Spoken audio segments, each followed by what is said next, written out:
आजदेखि बजारमा ल्याएका छौँ। आजदेखि हामीले अब तपाईहरुलाई सुम्पेका छौँ, हामी पाठकहरूलाई पढ्नुहोस्, त्यसलाई प्रतिक्रिया दिनुहोस् हैन, के कस्तो भयो, आगामी दिनहरुमा के गर्न सकिन्छ, अलिकति तपाईहरुको प्रतिक्रिया नै हाम्रो चाहिँ अगाडि बढ्ने एउटा बाटो हो भन्न चाहन्छु। क्रममा म आजको हाम्रो कार्यक्रमको प्रमुख आकर्षण खाम्योक उपन्यास खाम्योकको लोकार्पण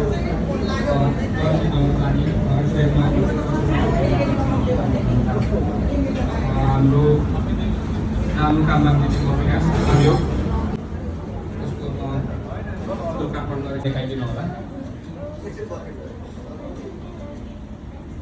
यहाँ मैले बिर्सनै नहुने थुप्रै व्यक्तित्वहरू हुनुहुन्छ। द नेप्लिज एसोसिएसन हङकङका दाजु अध्यक्ष प्रदीप थापाज्यू, उहाँले पनि मलाई केही सहयोगहरू गर्नुभएको थियो।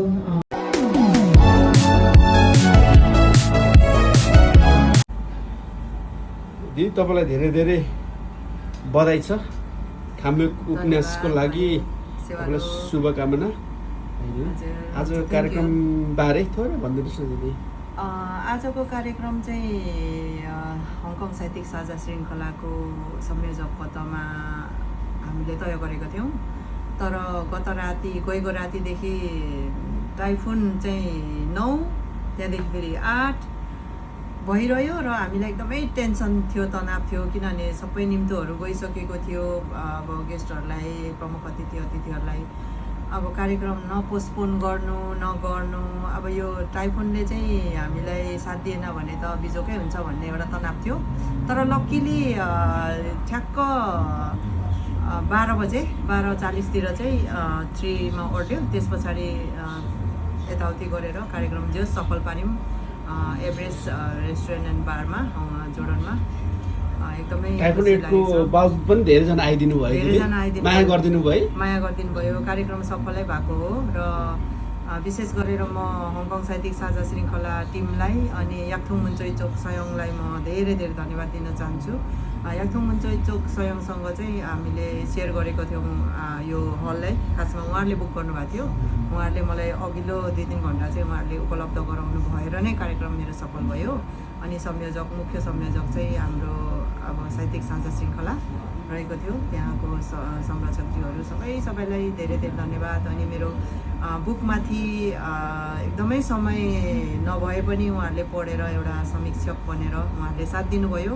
हाम्रो राजकुमार दाई, उपन्यासकार राजकुमार दाई, हाम्रो साहित्यकार समालोचक बचर थुलुङ राई, अनि मुन्दुम्बिल भनौँ न, हाम्रो आदरणीय याक्थुङहरूको अलिकति हामी मान्छौँ उहाँलाई, भूपेन्द्र चेम्जोङज्यू, अनि हाम्रो प्यारी बहिनी बालिका बन्तावा, अनि त्यसै गरी सम्पूर्ण उपस्थित हुनुभएका सङ्घ संस्थाका सबैलाई म अन्त्यमा धन्यवाद दिन चाहन्छु।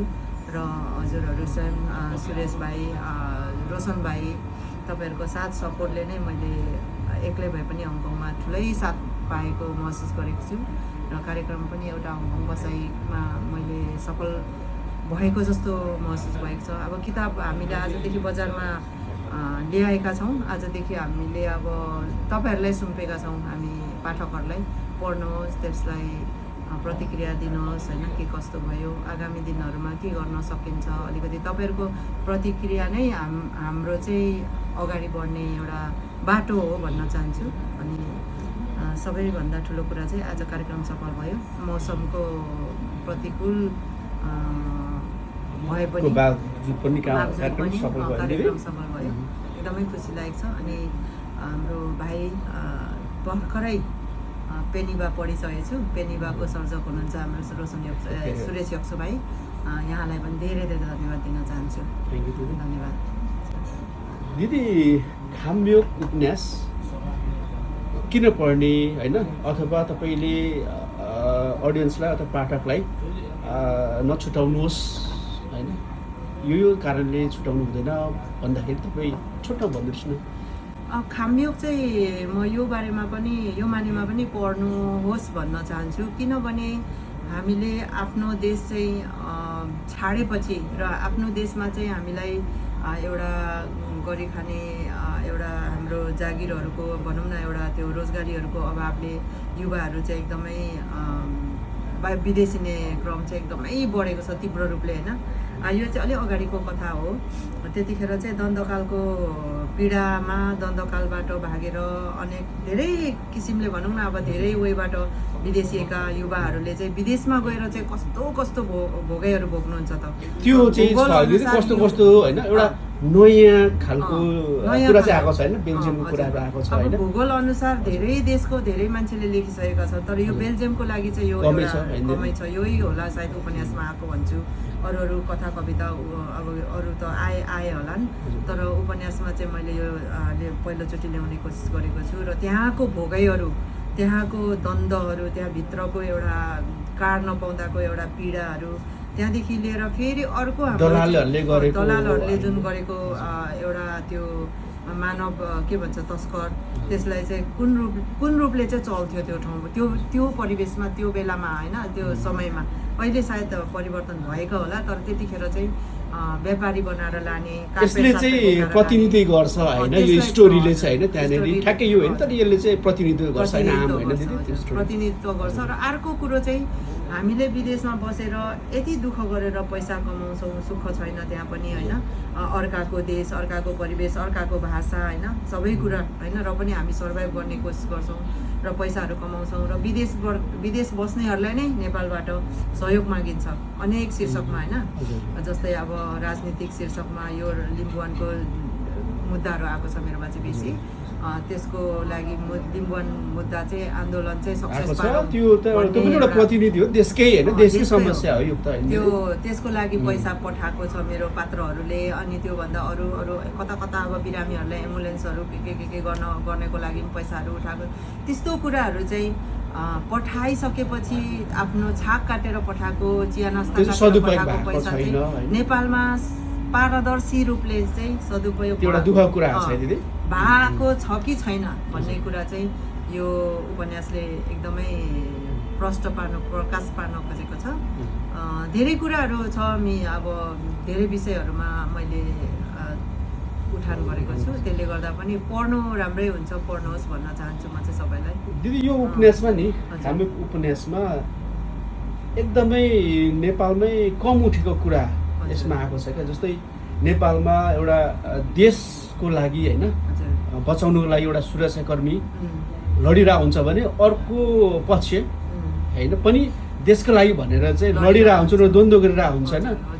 तर अहिले ती दुईटै पक्षहरू चाहिँ विदेशिएका छन् क्या, विदेशिएर भेट भएको छ तपाईँको उपन्यासमा होइन दिदी। यो कथा यस्तो कथाहरू आएको छैन कि, कमै आएको छ अहिले, कमै आएको होला तर यो आएको छैन कि होइन।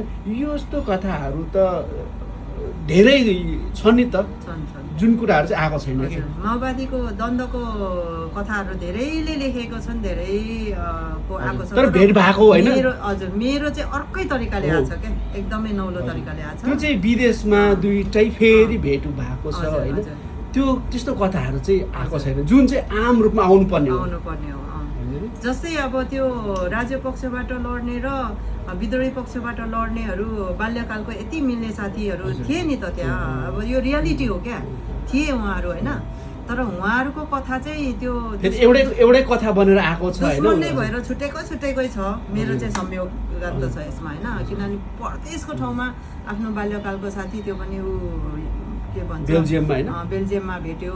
अनि फेरि त्यो पनि ऊ द्वन्द्वकालमा ऊ विद्रोह पक्षबाट दुश्मनै भएर अब त्यो आफूलाई त्यो ऊ गरेको त्यस्तो साथीलाई उसले त्यहाँ स्वीकारेर सहयोग गरेर उसलाई उद्धार गरेर लास्टमा जीवन उसको उद्धारै गरिदिएको थियो। नत्र ऊ सुरेश भन्ने चाहिँ अब कस्तो अवस्थामा पुगिसकेको थियो नि त, नत्र त होइन। अब त्यो बोल्दै नबोल्ने, बाहिर ननिस्किने, उसको चाहिँ त्यो अब एउटा मानसिक फ्रस्ट्रेसन भइसकेको मान्छेलाई उद्धार गरेको छ क्या मेरो त्यो खाम्योकले चाहिँ पात्रले। नौलो तरिकाले त्यो भएर पनि पढ्नु पर्छ। धेरै कुराहरू मैले नौलो तरिकाले नै राख्ने कोसिस गरेको छु त्यसमा चाहिँ, किनकि मलाई चाहिँ यस्तो लाग्छ हामी लेखकहरूले लेख्दाखेरि चाहिँ हामी आफू आउनु पर्यो क्या। जस्तै मेरो लेख चाहिँ अरूकोसँग मिल्नु भएन, मैले छुट्टै लेख्नु पर्यो, किनकि यो चाहिँ जानु काम्बाङको डिएनए तरिकाबाट आउनु पर्यो होइन, म चिनिनु पर्यो त्यहाँ। त्यस्तरी म चाहिँ कोसिस गर्छु लेख्दाखेरि होइन, अलिकति त्यस्तै। जानु काम्बाङ महिला, हजुर, त्यसमाथि पनि याक्थुङ महिला होइन, याक्थुङ महिला हजुर। र यो उपन्यास लेखनमा त एकदमै कम छ नि होइन? कम नै हुनुहुन्छ। अझै ताप्लेजुङ मेरो भेगबाट त हुनुहुन्न भन्दा नि हुन्छ, महिलाहरू क्या, अब पुरुषहरू त हुनुहुन्छ ताप्लेजुङ यता। तम्बरखोला भेगमा त कमै होला नि सायद, कमै छन्। तपाईँको त्यो भेगमा मात्र नेपाली साहित्यमै उपन्यास लेख्ने महिलाहरू त कम नै हुनुहुन्छ नि त। हजुर हजुर हजुर हुनुहुन्छ दिदी। ठिक छ दिदी, जाँदा जाँदै है अरू त केही छैन होला है? ठिकै छ, अब अरू त सबै अब कार्यक्रम भनिहाल्नु भयो, सबै होइन? टाउको हल्का भएको छ हजुर, होइन। हजुर। यो कार्यक्रमले गर्दाखेरि अलिकति तनाव थियो, सफल अब युके भयो। पनि जाँदै हुनुहुन्छ होइन दिदी? हजुर हजुर। अनि त्यही हो, मैले धन्यवाद दिनुपर्ने सबै व्यक्तित्वहरूलाई दिइसकेँ। अब यति नै हो, एकदम खुसी लागेको छ भाइले मलाई बोल्ने यो मौका दिनुभयो र मेरो थोरै कुराहरू कार्यक्रम पछाडिका केही कुराहरू राख्ने मौका दिनुभयो। किताबको बारेमा अलिकति सोध्नुभयो, यो एकदमै खुसी लाग्यो भाइ। किताब चाहिँ अब आफ्ना आफन्त इष्टमित्र सबैले पढ्नु होला, पढ्ने प्रविधि राम्रो होस् मान्छेको लागि होइन।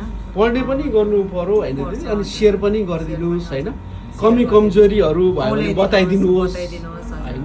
कमेन्ट हजुर, गरिदिनुहोस्, मन लाग्यो होइन, राम्रो लाग्यो भने सेयर गरिदिनुहोस्। प्रतिक्रिया दिनुहोस् होइन।